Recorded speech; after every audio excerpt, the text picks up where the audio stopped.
मित्रों, target winner physics classes पर आपका हार्दिक स्वागत है। और अब आप लोगों की बोर्ड परीक्षाएं जो है वो अत्यंत करीब है, इसलिए हम ये सलाह देंगे आपको कि आप लोग अब कोई नए टॉपिक को न छुएं। जितना आप लोगों ने पढ़ा है आप प्रयास करें कि उन्हीं टॉपिक का हम रिवीजन करें, उन्हीं पर फोकस करें, उन्हीं को दोहराते रहें, चूँकि जो हमको मिला है उसको हम ना खोने पाएँ और उसी की अच्छे से हमें तैयारी हो। और अगर हम नए टॉपिक पर ध्यान देंगे तो अब हमारा दिमाग जो है वो भ्रमित हो जाएगा, दो दिशाओं में जाएगा और हम उस पर ज़्यादा फोकस करेंगे, वो तैयार अच्छे से नहीं हो पाएगा। मित्रों, आज हम कोई नया टॉपिक नहीं शुरू करेंगे, इसीलिए हमने प्रयास किया है कि भौतिक विज्ञान के वह महत्वपूर्ण क्वेश्चन जिनको परीक्षा में आने की प्रबल संभावना है उन पर आप ज़्यादा फोकस करें और उनको रिवाइज करने का प्रयास करें। तो सबसे पहले स्थिर वैद्युतिकी हम लेते हैं बेटा। ये स्थिर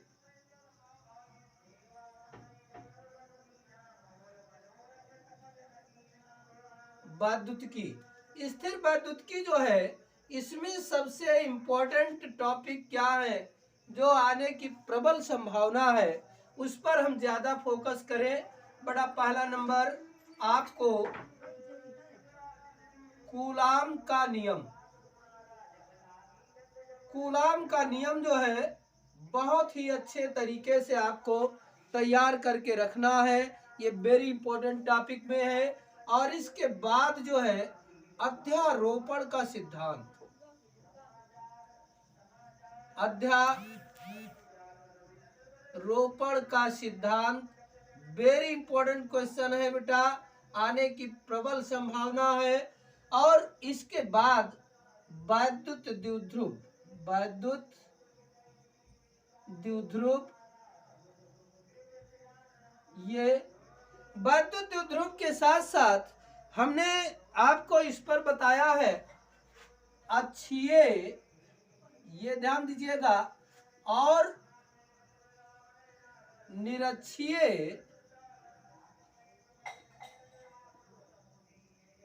स्थिति में वैद्युत क्षेत्र की तीव्रता, और इसके साथ साथ एक समान वैद्युत क्षेत्र में वैद्युत द्विध्रुव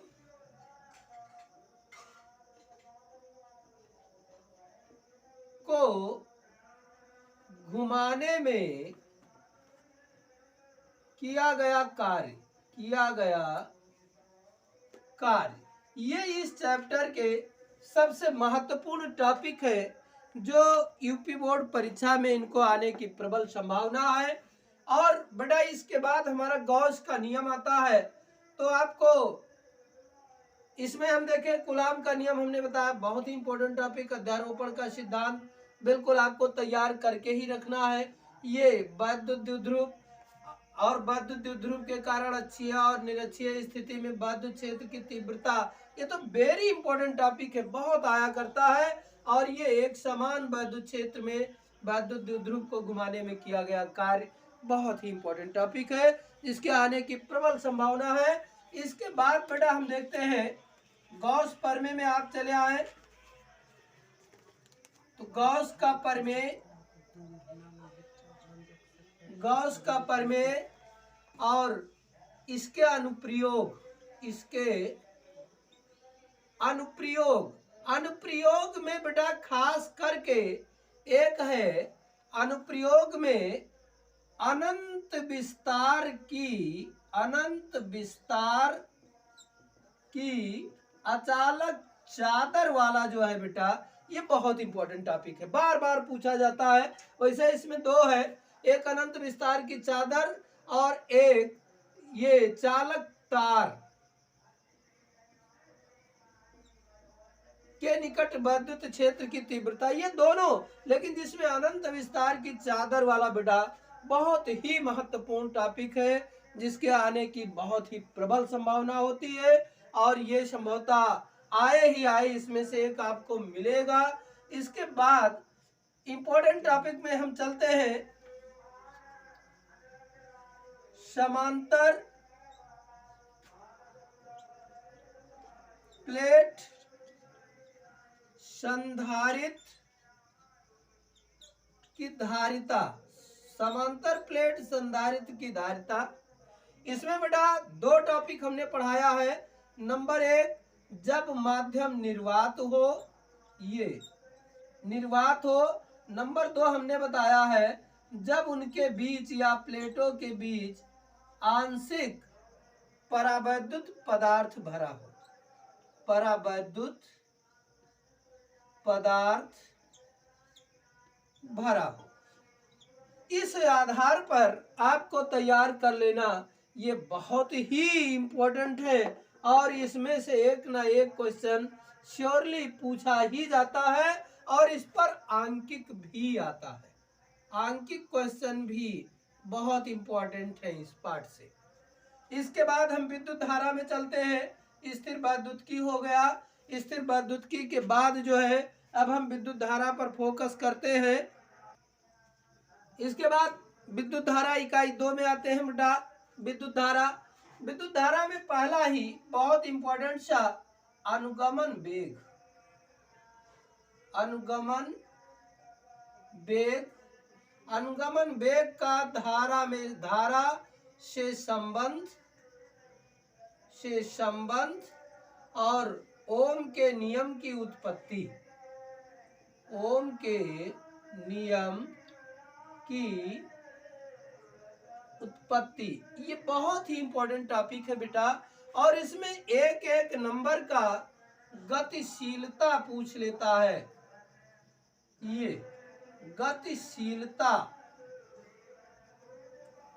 विशिष्ट प्रतिरोध, विशिष्ट प्रतिरोध,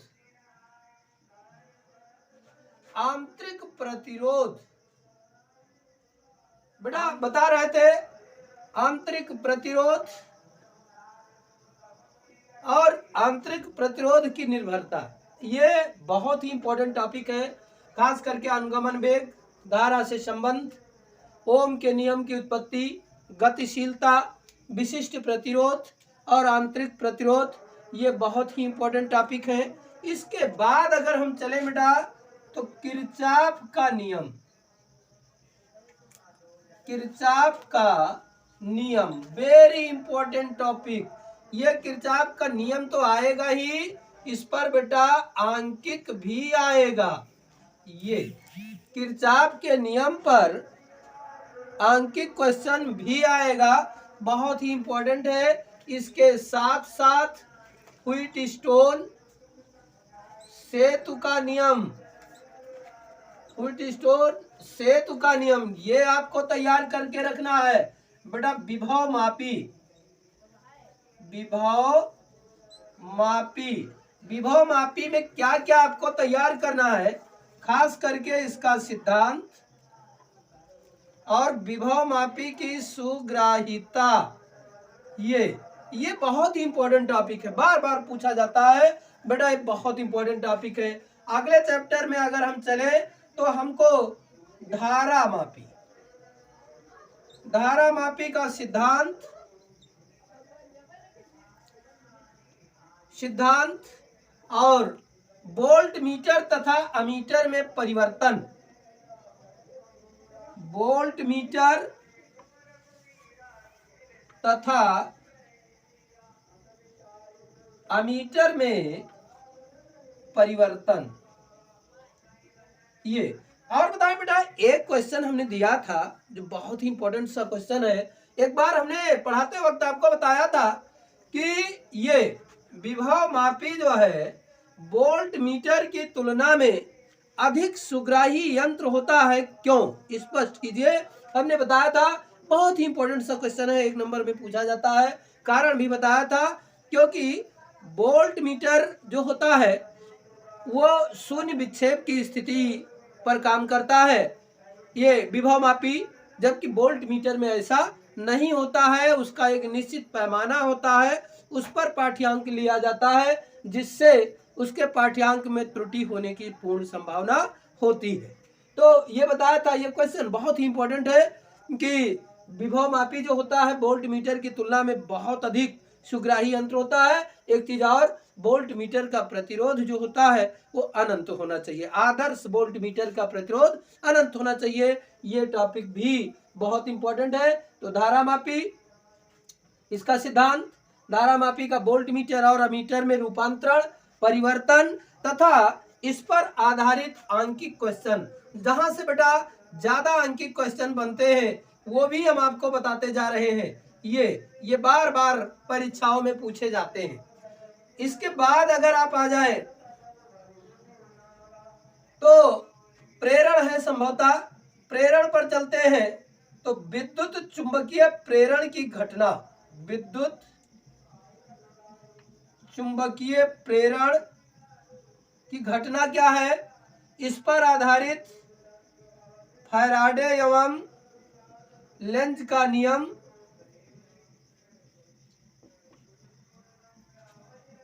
एक टॉपिक छूट रहा है उसको हम यहां दर्शा देते हैं, फिर आते हैं, या चलो कर लेते हैं। चलो, तो विद्युत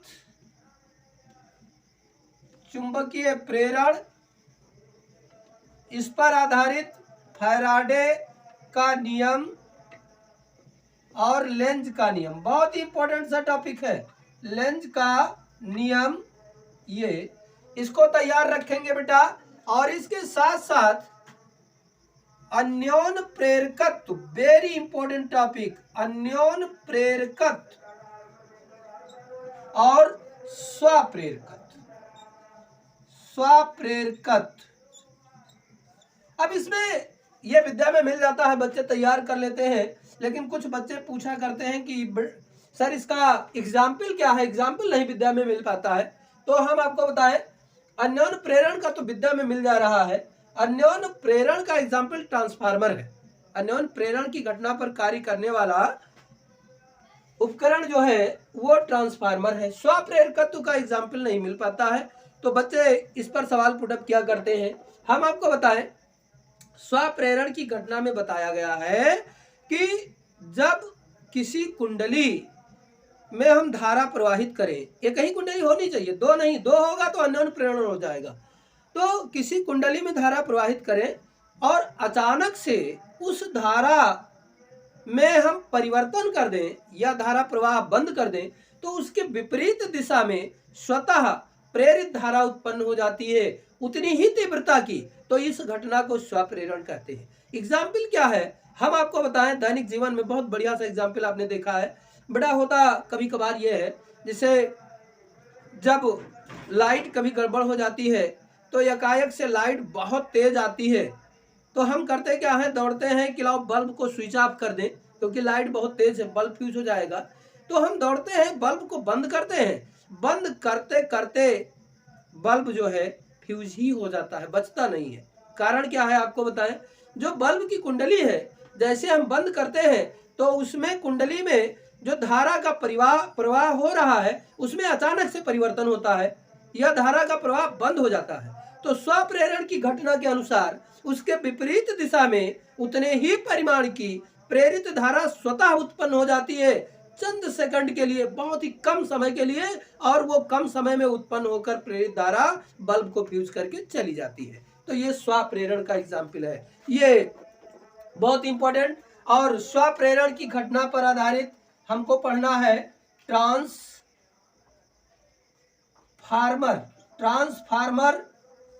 की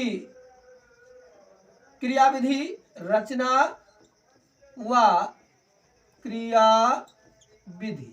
ये बहुत इंपॉर्टेंट टॉपिक है बेटा। ट्रांसफार्मर लगभग पूछा ही जाता है, और इस पर जो अभी हम कह रहे थे छूटा हुआ है उस टॉपिक की भी चर्चा कर लें बेटा। छूटा था हमारा ये बायो-सेवर्ट लॉ, बायो-सेवर्ट नियम। बायो-सेवर्ट नियम के आधार पर वृत्ताकार कुंडली के केंद्र पर चुंबकीय क्षेत्र की तीव्रता, चुंबकीय क्षेत्र की तीव्रता, एम्पियर का परिपथीय नियम, एम्पियर का परिपथीय नियम, और एम्पियर के परिपथीय नियम के आधार पर लंबी परिनालिका के केंद्र पर चुंबकीय क्षेत्र की तीव्रता, चुंबकीय क्षेत्र की तीव्रता, ये आपको तैयार कर लेना है। बहुत ही इंपॉर्टेंट टॉपिक, एम्पियर का परिपथीय नियम और इसकी सहायता से लंबी प्रणालिका के केंद्र पर चुंबकीय क्षेत्र की तीव्रता, ये वेरी इंपॉर्टेंट टॉपिकों में से है। अब बेटा हम प्रत्यावर्ती धारा पर चर्चा करें। प्रत्यावर्ती धारा बहुत ही इंपॉर्टेंट टॉपिक है। प्रत्यावर्ती धारा श्योरली यहां से क्वेश्चन बनता ही बनता है। तो हम आपको बताएं, सबसे पहले प्रत्यावर्ती धारा में अनुनाद, वेरी इंपॉर्टेंट। अनुनाद आता ही आता है। अनुनाद की घटना से आप क्या समझते हैं? अनुनादी आवृत्ति, अनुनादी आवृत्ति, अनुनादी आवृत्ति, ये। और आप चले आइए LCR परिपथ की बात हम करें। LCR परिपथ के लिए, LCR का मतलब जब प्रत्यावर्ती स्रोत में कुंडली, कैपेसिटर, संधारित्र और प्रतिरोधी, ये तीन चीज श्रेणी क्रम में जुड़े हो, तो इस स्थिति में आप क्या करेंगे? प्रेरण प्रतिघात, प्रेरण प्रतिघात निकालने का सूत्र, धारितीय प्रतिघात, धारितीय प्रतिघात, प्रतिबाधा और कलांतर, ये ज्ञात करने के फार्मूले ये आपको आने चाहिए। बहुत ही इंपॉर्टेंट सा टॉपिक है, ये आना ही आना चाहिए। और सबसे महत्वपूर्ण तो ये है कि आंकिक प्रश्न, आंकिक प्रश्न प्रत्यावर्ती धारा में LCR परिपथ से तो आता ही आता है। हर मॉडल पेपर उठा के देखिए, सब में आपको मिलेगा, श्योरली इससे आता है। इसके अतिरिक्त प्रत्यावर्ती धारा या वोल्टता का वर्ग माध्यमूल मान, वर्ग माध्यमूल मान और शक्ति गुणांक, शक्ति गुणांक इस चैप्टर के बहुत ही महत्वपूर्ण टॉपिक है। इसके बाद अगला हमारा है विद्युत चुंबकीय तरंगों में। बेटा अगर हम चले जाए तो खास करके आप आइए, रेडियो तरंगे, रेडियो तरंगे, माइक्रो तरंगे, माइक्रो आवर्त, परावैगनी, परावैगनी, यक्स किरणें और गामा किरणें के तरंगदैर्घ्य, तरंगदैर्घ्य और आवृत्ति आपको जरूर तैयार होना चाहिए। 2 नंबर का क्वेश्चन श्योरली इतने से ही आएगा, बिल्कुल बड़ा ही महत्वपूर्ण है। 2 नंबर का क्वेश्चन इतने से ही आएगा और हमारा दावा है अगर इतना क्वेश्चन आपने तैयार कर लिया तो इतने में से आपको 80% यानी 7 8 56 लगभग 56 57 या 56 से 60 नंबर के बीच क्वेश्चन फंसना ही फंसना बिल्कुल निश्चित है।